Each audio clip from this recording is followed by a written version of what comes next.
Okay, अभी इस episode में हम लोग बात कर रहे थे लास्ट वाले में कि किस प्रकार वो क्रिएटिव इंटेलिजेंस अपने उद्गम से जुड़ा रहता है और उसका आउटर एक्सप्रेशन आपका अटेंशन है, जो कि which is like a omni scanner. वो सभी दिशाओं में देख सकता है और कुछ भी कर देने की क्षमता है।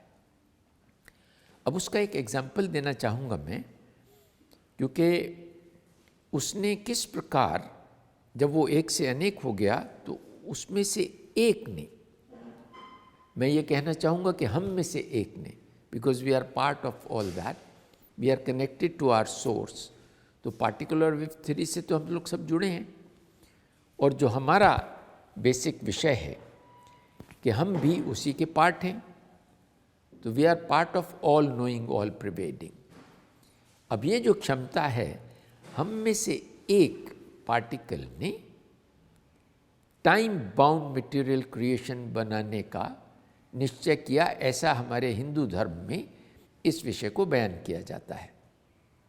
साइंस में भी तकरीबन ऐसा ही है कि व्हेन डॉक्टर स्टीफन हॉकिंस, उन्होंने कहा कि there was a particle of light in the beginning, पहले एक प्रकाश का कण था और वह प्रकाश एक से अनेक हुआ।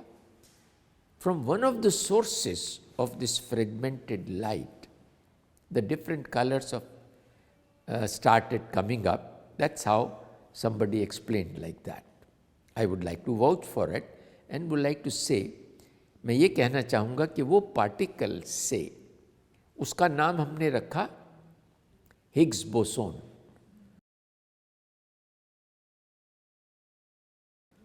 और उसमें तो क्षमता है कुछ भी कर देने की, तो उसकी बहुत सुंदर क्षमता है अट्रैक्शन की, आकर्षण की। तो पहला एटम हाइड्रोजन बनाया और उसने उसको अट्रैक्ट किया, दो हाइड्रोजन एटम्स को अट्रैक्ट किया, और अट्रैक्ट करने से दो हाइड्रोजन एटम्स का एक एटम बना, जिसको हीलियम कहते हैं।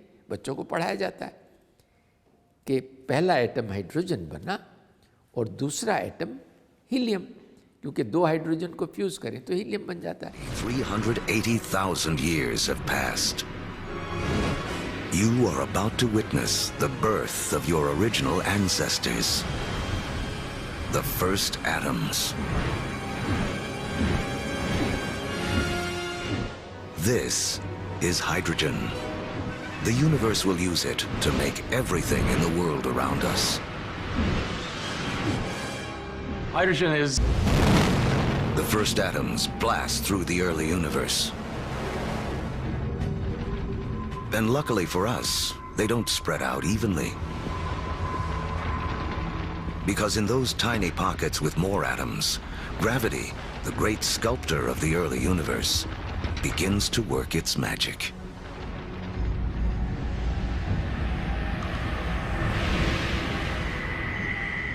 The first galaxies are beginning to form, revealing a timeless secret of the universe.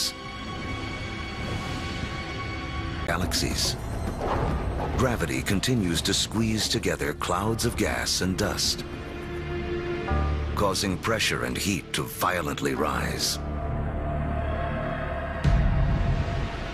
When the temperature reaches 18 million degrees Fahrenheit, hydrogen atoms slam together, creating a new element, helium, and radiating bursts of energy. The first stars are born. Suddenly, there were these new beacons of light shining forth, pouring energy into the universe. Let there be light. But something is missing from this early universe. There are billions of stars, yet not a single planet. Take the next leap that would make all of history possible. The universe needs more to work with than just hydrogen and helium. that they're actually manufactured in stars. We may see stars like our own sun as sources of light, but there is something bigger happening deep inside. Stars are element factories.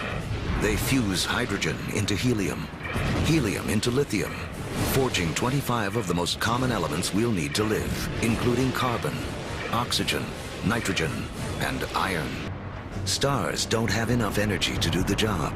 But if the element factory isn't powerful enough, how about blowing up the factory? Just a few million years after the first stars formed, some of them exploded.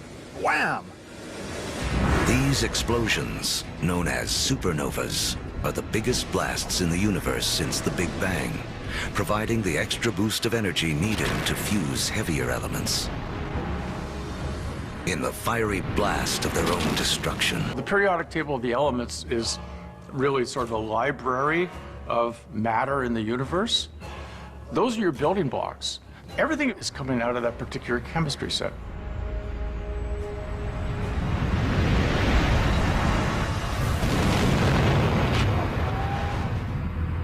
Supernovas are absolutely necessary for us to be here. You know, we have iron in our blood. We have little bits of old supernova, therefore, just floating around through them. element factories continue their work. Stars explode and are reborn. Each generation with more heavy elements than the last. तो Higgs boson की क्षमताएं हैं fuse करने की attraction के द्वारा, आकर्षण के द्वारा। तो हाइड्रोजन एटम के बाद में हीलियम बन गया। अब हाइड्रोजन और हीलियम को फ्यूज करके सूर्य बनते हैं। तो पहली गैलेक्सी सूर्यों की इस प्रकार बनी और एक के बाद एक सूर्य ही सूर्य बनते चले गए। तो सारे ब्रह्मांड में जो बहुत बड़ी गैलेक्सी बनी उसमें सिर्फ सूर्य ही थे, कोई प्लैनेट्स नहीं थे। अभी पीछे पता लगा कि इस क्षमता ने, जो क्रिएटिव इंटेलिजेंस है, जिसमें से हम में से एक ने, जिसको कि हमारे शास्त्रों में काल भगवान कह के भी बयान किया गया, उस क्षमता ने बाकी के एलिमेंट्स बनाने का जो कार्य है वो कैसे हुआ, उसका मैं छोटा सा वर्णन आपको देता हूँ कि दो सूर्य 22 जगह हमारी इंफॉर्मेशन में हमें प्राप्त हुए। वैज्ञानिकों ने इस बात का खोज निकाला और खोज करने के लिए क्या था, वो एक पल्सार को देख रहे थे, कहीं से रेडियो सिग्नल आ रहे थे और वो उस रेडियो सिग्नल को जानने में लगे थे। उन रेडियो सिग्नल्स को जब बहुत करीब से जाना गया, सभी वैज्ञानिक उसमें इन्वॉल्व हो गए, तो एक हमारी पल्सार की एक बहुत सुंदर वीडियो है जिसमें ये बताया कि 22 जगह से कैसे रेडियो सिग्नल्स आ रहे हैं और किस प्रकार इस ब्रह्मांड की संरचना हो रही है, 100 एंड ऑड एलिमेंट्स कैसे बने, उसका बहुत सुंदर विवरण है। उसमें दो सूर्य 22 जगह से ऑपरेट कर रहे हैं। एक सूर्य जो कि कंडेंस होके पल्सार की तरह से बन जाता है, जो आप इस वीडियो में देखेंगे, और दूसरा सूर्य, फ्लफी सूर्य, इसके चारों तरफ चक्कर लगा रहा है। तो यह सूर्य उस सूर्य को बिलियंस ऑफ डिग्रीज टेम्परेचर से, जो गामा रेज उसमें से निकल रही हैं, उसका विवरण दिया उन्होंने कि 700 टाइम्स पर सेकेंड, 700 दफ़ा वो अपने चक्कर लगाता है, 700 टाइम्स, 700 दफ़ा एक सेकंड में, और उसमें से गामा रेज निकल रही हैं। अब इन पिक्चर्स में आप देखेंगे कि वो गामा रेज जो रिवॉल्विंग सन है उसको कैसे जला के बाकी के एलिमेंट्स बना रही हैं। और वो जो गैसेस हैं, गैसेस फॉर्म में कितने सारे एलिमेंट्स बन गए। उन एलिमेंट्स के साथ में एक बहुत सुंदर बात है जो मैं आपको अभी बताना चाहूँगा कि वो जो डिफरेंट एलिमेंट्स बने, तो ये बीच के दो सूर्य हैं जो एक दूसरे के चारों तरफ चक्कर लगा रहे थे, ये भी ब्लास्ट होते हैं और नए सूर्य बनते हैं। वो अपना अपना गैसेस फॉर्म में चीज़ें लेके अलग अलग जगह ब्रह्मांड में फैलते हैं। तो इस प्रकार मेरा सूर्य अपनी गैसेस को लेके किस प्रकार इस धरती का निर्माण हो रहा है, वो आप इस वीडियो में देख पाएंगे कि किस प्रकार उनने बाकी के एलिमेंट्स बन रहे हैं और कैसे आपकी धरती बन रही है, कैसे वो आहिस्ता आहिस्ता ठंडे होकर मोल्टन लावा में बन रहे हैं। Picture of the system. It turned out to be a rare black widow binary, where a rejuvenated pulsar is gradually evaporating a low-mass companion star. They get this name because they're in very close systems, with the companion star being close enough to the neutron star that the neutron star is irradiating the companion.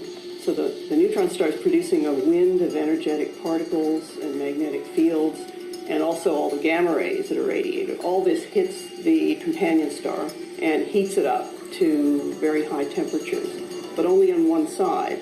So the side that's towards the neutron star gets blasted by this pulsar wind. And it has been whittled away over billions of years to where it now is only about 8 times the mass of Jupiter. This whole system is about the size of the Earth-Moon system, so it's very compact. We see the pulsar at the center spinning and emitting beams of radio and gamma rays. The radio waves are represented by the green, and the gamma rays are represented by the magenta. That radiation that impinges on the star is blowing off clouds of ionized material that are collecting around the system, and that's what obscures the radio emission. So we see that most of the time, the radio represented in green only makes it to that obscuring material and not through it, while the gamma rays, which are much more penetrating, go right through. It turns out that in as far as it's a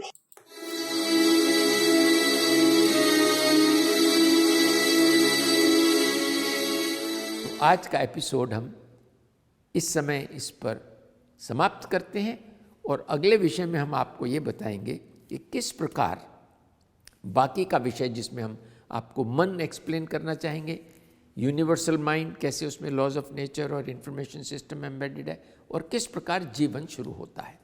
thank you very much for this episode. Thanks.